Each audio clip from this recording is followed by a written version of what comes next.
जय गुरु जी। शुक्राना गुरु जी। गुरु जी के चरणों में कोटि कोटि नमन। सभी संगत को जय गुरु जी। गुरु जी का वचन है, गुरु जी की रजा में राजी रहना। ये जो वचन है उसके ऊपर हमें अमल करना चाहिए। जो इसी के ऊपर एक सत्संग है, रघुवीर अंकल जो कि गुरु जी के सेवादार हैं।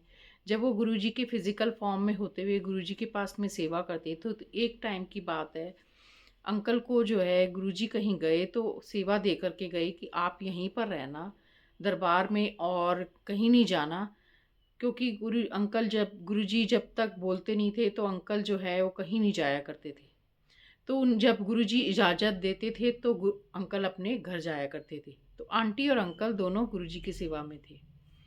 तो जब गुरुजी चले गए तो रघुवीर अंकल पीछे से गुरुजी के दरबार में सेवा में लगे रहे।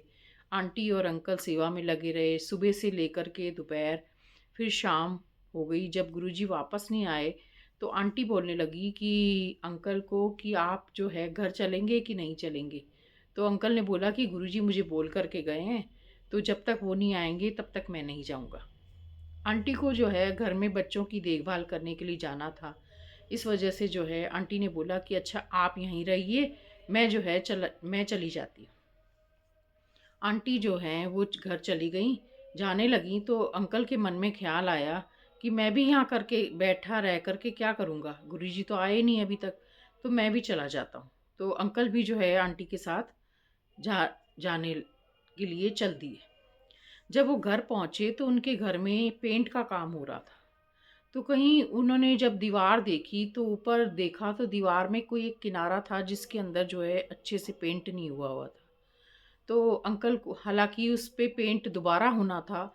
एक सिंगल कोट हुआ था, उसमें डबल कोट होना था, फिर उसके बाद एक कोट और होना था। लेकिन फिर अंकल को लगा कि ये कहीं जो है पेंट अधूरा रह गया है, तो मैं ही इसको पूरा कर देता हूँ। तो उन्होंने सीढ़ी लगाई और उस पेंट का डब्बा उठाया और ले करके ऊपर दीवार में पेंट करने के लिए चल पड़े। जब वो ऊपर सीढ़ी लगा के पहुँचे तो अभी पेंट का ब्रश उठाया ही था, तो इतने में उनकी सीढ़ी स्लिप होकर के दीवार के सहारे सहारे स्लिप होती हुई चली गई और अंकल जा कर के पीछे उल्टे गिर गए और उनकी पूरी ये हाथ की हड्डी में फ्रैक्चर और पीछे जो हिप्स की बोन थी उसमें वो भी टूट गई।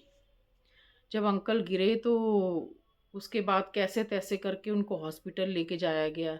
वहाँ पर जो है अंकल की चीखें निकल गईं। जब डॉक्टर ने देखा तो डॉक्टर ने बोला कि जो वहाँ के डॉक्टर्स तो थे नहीं, जब उनके असिस्टेंट ने देखा उन्होंने बोला कि ये तो ऑपरेशन कराना पड़ेगा, लेकिन अभी जो है नाइट में डॉक्टर साहब नहीं हैं, तो ये ऑपरेशन अर्ली मॉर्निंग करेंगे। तो उन्होंने डॉक्टर्स को कॉल लगाया और उन्होंने पूछा कि डॉक्टर साहब आप जो है ऑपरेशन करने के लिए नाइट में अवेलेबल होंगे। तो डॉक्टर ने कहा कि नहीं नहीं, वो तो मैं अभी ड्रिंक करने बैठ गया हूँ, तो मैं अभी नहीं आ सकता। अब तो मैं सुबह 4:30 बजे, आप तैयारी कर लेना, मैं सुबह 4:30 बजे ही ऑपरेशन करूँगा। तो अंकल जो है वहाँ पर हॉस्पिटल में जब रात भर जो है चीखें निकलती रही उनकी, क्योंकि उनकी पीछे हड्डी टूट गई थी तो उसकी वजह से उनकी हालत बहुत ज़्यादा ख़राब हो गई। जब वो ज़रा सी उनकी उँगली हिलती थी तो उनकी चीखें निकल जाती थीं और वो इतनी ज़ोर से चिल्लाते थे कि पूरे हॉस्पिटल में आवाज़ें गूंजती थी। तो डॉक्टर से जब असिस्टेंट ने कंफर्म करा कि ये क्या किया जाए तो डॉक्टर ने बोला कि आप जो हैं उनको इंजेक्शन्स लगवा दीजिए और सुबह तक जो है उनको उससे पेन कम होगा, फिर हम ऑपरेशन कर देंगे। तो डॉक्टर्स ने उनमें जो भी इंजेक्शन लगाने थे वो लगाए, लेकिन लगाने के बावजूद भी जो है अंकल की ऐसी हालत हो गई कि उन्हें दर्द का आराम नहीं आया। फिर उन्हें दोबारा से असिस्टेंट जो थे उन्होंने फिर डॉक्टर को कॉल करके बोला कि डॉक्टर साहब उनकी तो हालत बहुत ख़राब है और उनकी दर्द में बिल्कुल आराम नहीं आ रहा। तो डॉक्टर ने बोला कि ठीक है कोई बात नहीं, आप जो इंजेक्शन्स लगाए हैं पेन के वो आप दोबारा से रिपीट कर दीजिए और वो भी लगा दीजिए दोबारा। जब दोबारा लगाएं तो उसके बाद भी जो है उनको अंकल को रिलीफ नहीं मिला और वो पूरी रात उसमें दर्द में कराहते रहे। तो जब मॉर्निंग में डॉक्टर आए तो डॉक्टर ने कहा कि मैं ऑपरेशन करूँगा। तो अंकल बोले कि डॉक्टर साहब आप मेरे हाथ में जो है प्लास्टर लगा दीजिए। जो हाथ की उनकी हड्डी टूटी थी उसमें उन्होंने बोला कि आप प्लास्टर लगा दीजिए और बाकी की जो आप पीछे बोन के अंदर जो ऑपरेशन के लिए आप बोल रहे हैं, वो जब तक गुरुजी नहीं आएंगे, तो गुरुजी अगर बोलेंगे तो मैं जो है ऑपरेशन के लिए तैयार होऊंगा, नहीं तो मैं ऑपरेशन नहीं कराऊंगा। तो उस समय पंजाब की बात है, वहाँ पे हालत बहुत ख़राब थी। जब अंकल की ये कंडीशन हुई, उस समय आतंकवादियों का बहुत हल्ला मचा हुआ था।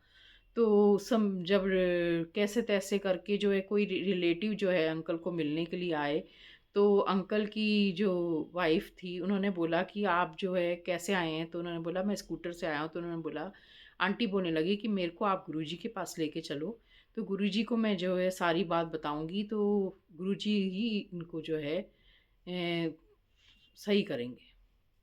तो आंटी जो हैं वो भागी भागी गुरुजी के पास गई, और गुरुजी के पास जाकर के उन्होंने सारी बात बताई। तो गुरुजी जाते ही बोले आंटी को, मेरी गल गल टाल दी थी, तो खब्बा पासा जो है तोड़वा लेता।